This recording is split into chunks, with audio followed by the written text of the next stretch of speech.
wawulira akadongo ako omanya bumanyi Omumbejja Aisha Nassolo nze ntuuse okulabika nga ate munnange era nkuweereza era sijja kwebaza okubeera nga munnange buli video gye nteekayo ogiraba nammwe abanneegattako buli lunaku.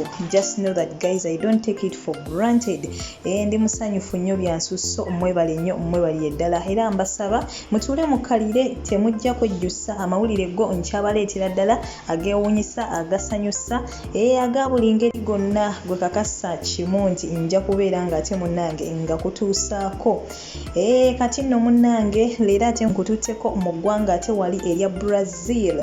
Ng'eno nno munnange gye twagudde ku musajja mukulu eyasse ku kawalake ak'emyaka 6 gyokka bw'atyo n'akakabasanya ate then oluvannyuma n'akatta. Era nga bino we yabikoledde mukyala we ow'ewaka munnange yabadde agenze kuzaala mukazi wattu. Kale teebereza obulumi abakyala bwe bayitamu nga bazaala okubeera nga yagenze kuteerako ate munnange ezzadde ku nsi gw'ate n'osalawo okole ebikolwa ebyefaananyirizaako weebityo.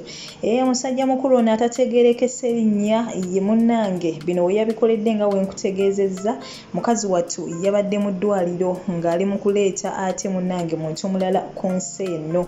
Wabula mukazi wattu oyo mu kufumbirwa omusajja ono kigambibwa mbu yali takimanyiiko wadde era n'abasinga obungi bali tebakimanyi nti omusajja ono yali asibiddwako ku misango era egyefaananyirizaako bwe giti nga n'ekyasookera ddala yakituusa ku nnyina oyamukaako n'amukabasanya oba tugambe nti n'amukwata ate munnange oluvannyuma n'amukkiriza ezzira kumwa oba mu lulimi olwangungu kye twandiyise okumutta. Omukulu ono yakakkana ku nnyina n'amusobyako ate era oluvannyuma n'amutta ne bamusiba ate era we yavaayo mu kkomera nakka ku kaana akawala ak'emyaka 3 gyokka egy'obuto nako bw'atyo n'akakabasanya wali mu maka ge Sao Francisco. Nkugambye nti munnange tuli mu ggwanga erya Brazil.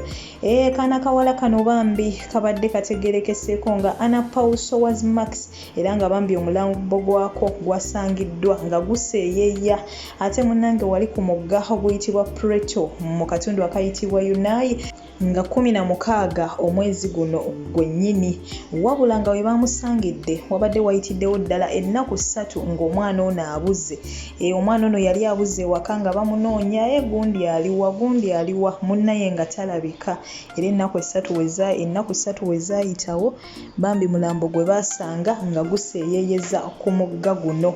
Era kasita baasanga omulambo ogwo musajja mukulu ono olw'eyo file already gye baali bamulinako nti yali asibiddwako ku misango egyefaananyirizaako weegiti baamukwatirawo ne bamutwala teera okwekebejja omulambo nga munnange omulambo gulagira ddala omwana basoose musobyako then oluvannyuma ne bamutta yenna omubiri gwe nga gujjudde enkwagulo nga mutuufu alagira ddala embeera mwe baamutidde bambi teyabadde nnyangu. Okusinziira ku mawulire galaga nti bambi ono mukazi wattu yakwatiddwa era nattibwa ow'emyaka 6 yabadde munnaye mwana mujja na nnyina.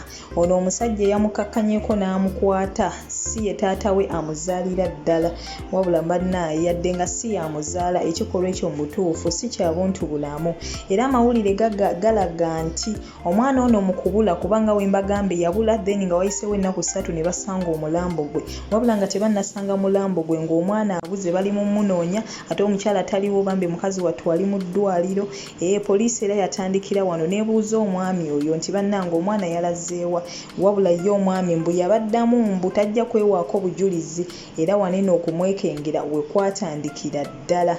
Wabula era n'abaana bambi be basanga ewaka era mu kubabuuliriza ennyo nabo bategeeza poliisi nti omwana oyo eyabuze era nattibwa tewaliwo nnyo nkwatagana wakati we ssaako n'ono step father we yamusse. Omwana oyo nga tannabula nga tannamukwatira nga tannamutta era enkolagana teyali nnungi babeeranga mu bukuubagano nga womanyi munnange abantu abamusi yali amuzaala era ndowooza yalinga amutulugunya mu ngeri emu oba endala era mbu bambi mukazi wattu ono yayagalako n'okudduka ewaka kale bannange teebereza ku myaka 6 gyokka bambi egy'obuto. Era mbu ndowooza mukyala we yagenze mu ddwaliro okuzaala awo yafunidde akaagaanya naye n'ayagala ayiseewo byakola ki bye yali yayagala edda ate okubeera nga munnange ayisaawo. Musajja mukulu ono mu kwekalakaasiza ku poliisi ng'amaze obbagamba nga ye waatajja kwewaako bujulizi nga bamubuuza omwana gye yalaze ate munnange yali yabula nga tebannasanga mulambo gwe. Munnange kasita poliisi yasanga omulambo gwe omwana musajja mukulu ono ne bamubakirawo nga obamaze okukitegeera nga we nagambye muganange mu ntandikwa nti musajja mukulu ono yali yakabasanyaako dda ku nnyina n'amutta ssaako n'akawala ak'emyaka 3. So poliisi kasita yasanga omulambo gw'omuwala ono ne bakebera ne mu fayuzi zaabwe ng'ono omwami y'omu olwedde yali yalabikiramu dda nga yakabasanya nnyina n'amutta ssaako n'akawala ak'emyaka 3 nga yakabasanyiza ate wali mu maka ge mu Sao Francisco mu ggwanga erya Brazil lye twogerako.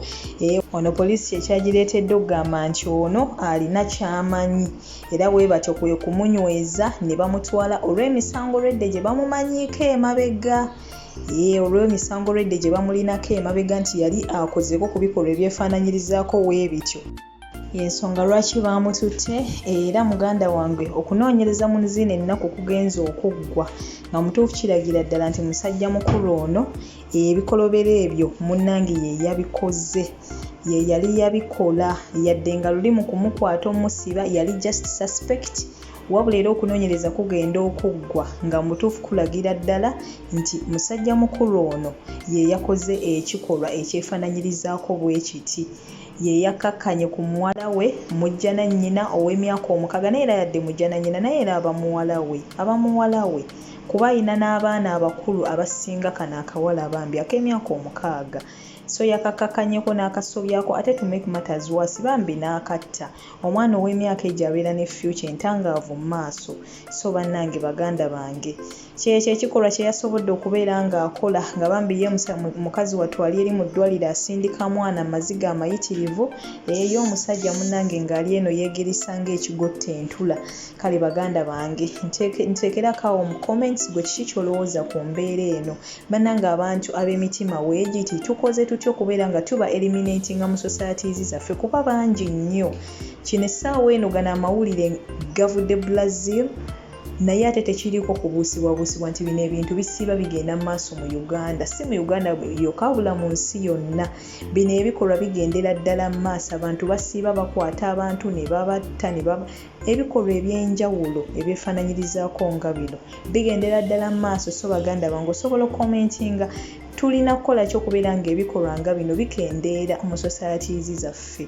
Abantu okukabasanya abasajja okukabasanya obwana obuto ate era waliyo n'abakyala bakabasanya obwana obuto. Ekyo nakyo tekiriiko kubuusibwabuusibwa naye ng'ekibuuzo ekyebuuzibwa birigenda mu maaso paka weebiti.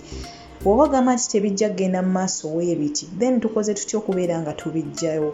Nkwagala nnyo nkwagalira ddala akonkumira atakumira mpeera toseetuka nkyakuweereza muganda wange. Nkwagala nnyo beera bulungi weeraba.